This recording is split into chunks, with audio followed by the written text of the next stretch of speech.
The rusty gate of Harbor Point Marina creaked in protest as I pushed it open, the salt-laden breeze carrying decades of memories across the weathered docks. This dilapidated marina had been my second home growing up, where my father taught me everything about the sea, from reading tide charts to respecting its mysteries.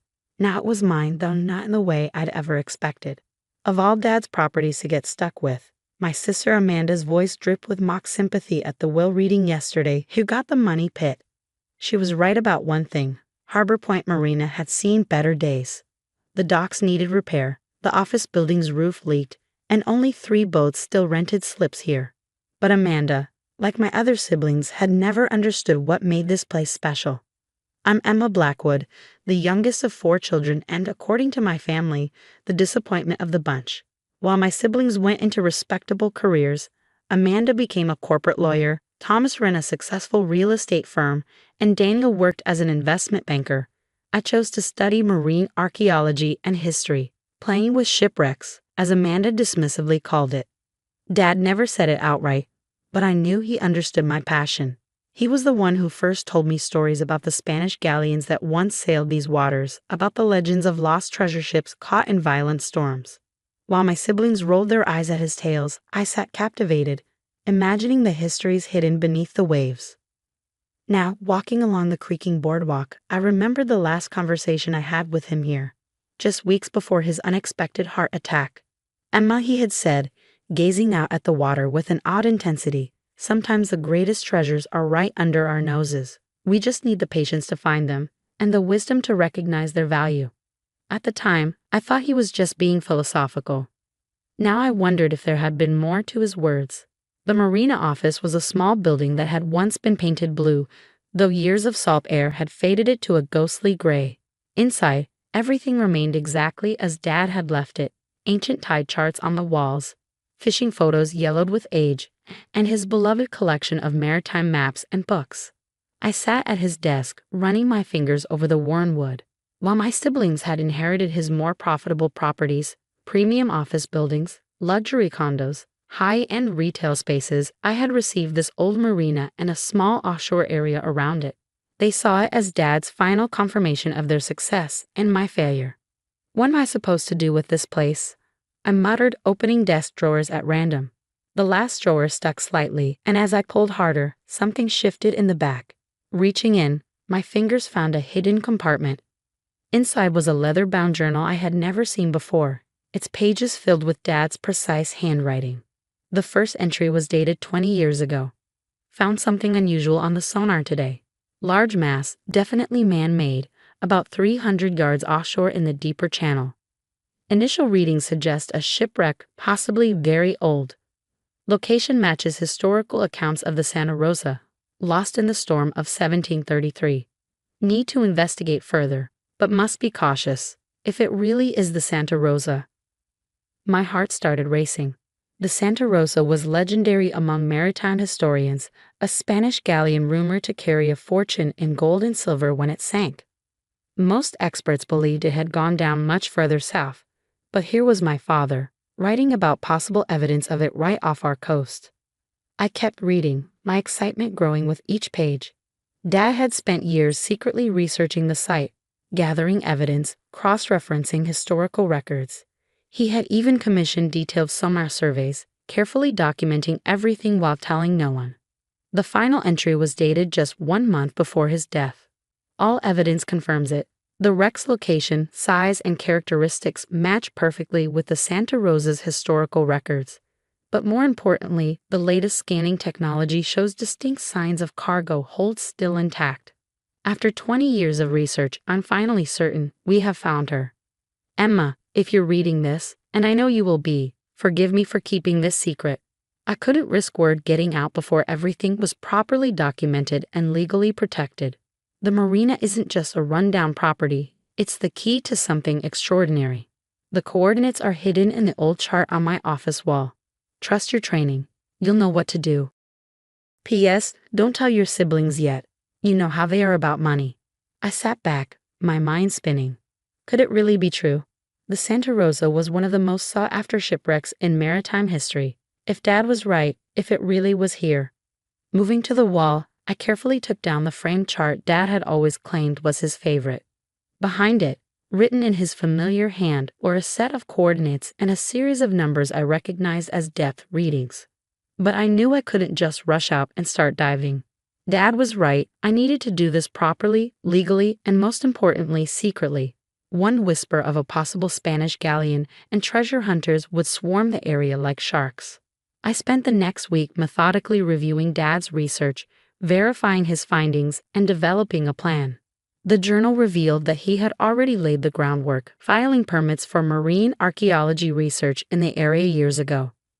He had even registered the offshore site with the state's underwater archaeology department, though without specifying exactly what he suspected was there. Everything was in place. Now I just needed help from someone I could trust completely. Dr. Marcus Rodriguez had been my graduate advisor and mentor in marine archaeology. More importantly, he was one of the world's leading experts on Spanish colonial shipwrecks. When I called him, trying to contain my excitement, he listened carefully to a heavily edited version of what I had found. "Interesting," he said finally. I always wondered about that area. The historical records of the Santa Rosa's last known position never quite matched the accepted theory of where it went down. I can be there next week with some equipment, but Emma," his voice turned serious, "if this is what you suspect, we need to be very discreet." I didn't tell my siblings about Dr. Rodriguez's visit. As far as they knew, I was just playing around at the marina, probably running it further into the ground. Amanda had already called twice to offer to buy it from me before you completely ruin it. The morning Dr. Rodriguez arrived, the marina felt different. Maybe it was the anticipation, or maybe it was the way the early sun caught the water, making it shimmer like scattered gold coins. We loaded his sophisticated summer equipment onto Dad's old research boat, the one my siblings had mocked as his fishing hobby. "Your father was a clever man," Dr. Rodriguez said as we went over Dad's research. "These readings, these patterns in the sand distribution, he knew exactly what he was looking at. He just needed someone with the right training to confirm it." We spent 3 days running careful surveys of the area, matching our readings with Dad's documentation. On the third afternoon, as we were reviewing the latest sonar images, Dr. Rodriguez suddenly sat up straighter. "Emma," he said quietly, "look at this." The image on his laptop showed a distinct shape on the seabed, partially buried in sand but unmistakably man-made. The dimensions matched perfectly with a Spanish galleon of the Santa Rosa's class. And there, in the cargo hold area, were clear signs of preserved structures. "We need to do a test dive," Dr. Rodriguez said, his academic calm not quite hiding his excitement, "just to confirm what we're seeing. But first, we need to file some very specific paperwork. If this is really the Santa Rosa, we're looking at one of the most significant maritime archaeological finds of the decade." I nodded, my heart pounding. "How long before we can dive?" "The permits will take at least 2 weeks. In the meantime," he gestured at the marina, "act normal. Work on the docks. Make it look like you're just trying to fix up the old place. The last thing we want is to attract attention." That evening, after Dr. Rodriguez left, I sat in Dad's office reading his journal again. One passage caught my eye. "The sea keeps its secrets well, but it reveals them to those who take the time to look properly. Emma understands this. The others see only dollar signs, but she sees the stories, the history, the real treasure." I smiled, touching the worn page. Dad had known exactly what he was doing when he left me the marina. Now I just had to prove him right. The 2 weeks waiting for dive permits felt like years.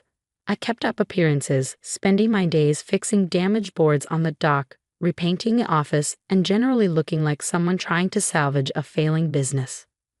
My siblings couldn't resist dropping by to offer their opinions. "Still wasting time on this dump?" Thomas asked one afternoon, his Italian leather shoes looking absurdly out of place on the weathered dock. "I've got a developer interested in the waterfront. I could get you a decent price for it." I pretended to consider his offer while mentally reviewing the latest sonar images. "Thanks, but I think I'll hang on to it for now." "Your funeral," he shrugged. "But don't come asking for money when this place finally bankrupts you." If he had looked closer, he might have noticed the sophisticated security cameras I'd quietly installed, or the new state-of-the-art sonar equipment carefully hidden in the storage shed. But like always, my siblings saw only what they expected to see. The permits finally came through on a Tuesday. Dr. Rodriguez arrived the next morning with a small team of trusted marine archaeologists and enough equipment to make the marina look like a professional research station. Remember, he briefed the team, this is potentially one of the most significant colonial-era finds in decades. Everything by the book, everything documented. The first dive was scheduled for dawn the next day. That night, I could barely sleep, my mind racing with possibilities. What would we find? Would Dad's research prove correct? As I lay in bed, I heard his voice again. Sometimes the greatest treasures are right under our noses. Morning brought perfect conditions, calm seas, clear visibility, and a sky promising good weather. We anchored directly over the coordinates from Dad's chart, and I prepared to make the first dive with Dr. Rodriguez. As we descended through the crystal clear water, my heart was pounding so hard I could hear it over my breathing apparatus. At first, we saw only sand and scattered reef formations. Then, at about 90 feet, something dark emerged from the gloom. A ship's hull, partially buried in sand but unmistakably there. The distinctive shape of a Spanish galleon, its wooden structure remarkably preserved by the cold, deep water. Dr. Rodriguez gestured excitedly, pointing to specific architectural features that confirmed its identity. We spent an hour documenting the exterior, taking photographs and measurements. But it was what we found in the exposed cargo hold that made history come alive. There, partially revealed by centuries of shifting sand, gleamed the unmistakable yellow of gold. Coins, bars, ornate religious artifacts. The Santa Rosa's legendary treasure was real. The next week was a blur of activity. We brought in more experts, filed more permits, and began the painstaking process of documenting and photographing everything. News of a significant colonial discovery began to circulate in academic circles, though we carefully controlled the details. Then came the morning I'd been both anticipating and dreading. Amanda called just as we were preparing for another dive. Emma, her voice was sharp with anger. Why is the Channel 7 newsman parked outside the marina? What have you done? I took a deep breath. You might want to come down here. Bring Thomas and Daniel too. There's something you should see. They arrived within the hour, all three of them looking ready for a corporate board meeting rather than a working marina. Their expressions shifted from annoyance to confusion as they took in the research vessels, the diving equipment, and the team of archaeologists carefully cataloging artifacts. What is all this? Daniel demanded. I handed them each a copy of the preliminary site report. Remember all those stories Dad used to tell about Spanish treasure ships? Turns out he wasn't just telling stories. Their faces were priceless as they read the details. The Santa Rosa, one of the most valuable colonial shipwrecks ever discovered. Estimated value of recovered artifacts. Over $400 million. And it was all legally protected under maritime law and state preservation statutes. This is impossible, Amanda whispered. Actually, Dr. Rodriguez joined us. It's quite real. Your father spent 20 years researching this site. He knew exactly what he had found. And he knew exactly who should be in charge of its discovery. But, Thomas struggled to form words. But he left you the worthless Marina. He left me the key to one of the most important maritime archaeological discoveries in history. I corrected him, because he knew I would understand its true value. We're still family, Daniel said quickly, dollar signs practically visible in his eyes. Surely we can work something out. The site is already registered with the state as a protected historical discovery, I explained. Most of the artifacts will go to museums. The scientific and historical value alone is immeasurable. But the gold, Amanda started, will be preserved and studied properly, I finished firmly. This isn't about getting rich. This is about history, about discovery, about doing things right. That's not what Dad would have wanted. Thomas exploded. I pulled out Dad's journal and read his final entry aloud. The real treasure isn't just the gold. It's the history, the stories, the connection to our past. Emma understands this. She'll know what to do. They left in anger, already calling their lawyers. But Dad had been thorough. The marina, the offshore rights, the permits, everything was legally mine, and he had documented his research meticulously over 2 decades. The Santa Rosa made international news. Museums competed for the right to display its artifacts. Documentaries were filmed, research papers were published, and Harbor Point Marina became famous as the base for one of the most significant maritime archaeological projects in modern history. I kept the marina running, but now it served a different purpose. We opened an educational center where children could learn about marine archaeology and colonial history. The once decrepit docks hosted research vessels instead of pleasure boats. Dad's old office became a small museum displaying photographs and artifacts from the discovery. My siblings eventually stopped trying to claim a share of the discovery. The last I heard, they were still running their successful businesses, still chasing bigger profits and fancier offices. As for me, I found my true inheritance wasn't the gold in the shipwreck or even the marina itself. It was understanding what Dad had tried to teach us all along. That real value isn't always obvious, that patience and wisdom see what greed and ambition miss, and that sometimes the greatest treasures are the ones that tell us who we really are. On quiet evenings, I still sit at the end of the dock, watching the sunset paint the water gold. Sometimes I imagine I can see Dad there, smiling at how his perfect plan played out. He gave each of us exactly what we deserved. My siblings got their precious real estate and business holdings, and I got an old marina with a secret that only I would understand how to find. The Santa Rosa's discovery changed maritime history, but it changed something else too. It proved that sometimes the thing people mock as worthless is actually priceless. You just have to know how to look at it properly. Last week, I found another entry in Dad's journal, one I had missed before. It was dated just days before his death. The sea teaches us patience. It holds its secrets until the right person comes along. Someone who sees value not in quick profit, but in preservation, in understanding, and doing things right. Emma will find the Santa Rosa when she's ready, and she'll know exactly what to do with it. That's worth more than all the gold in Spanish ships. He was right, of course. He usually was. And now, when people ask about the worthless marina I inherited, I just smile and think about how sometimes the best revenge isn't proving people wrong. It's proving that they never really understood what was valuable in the first place.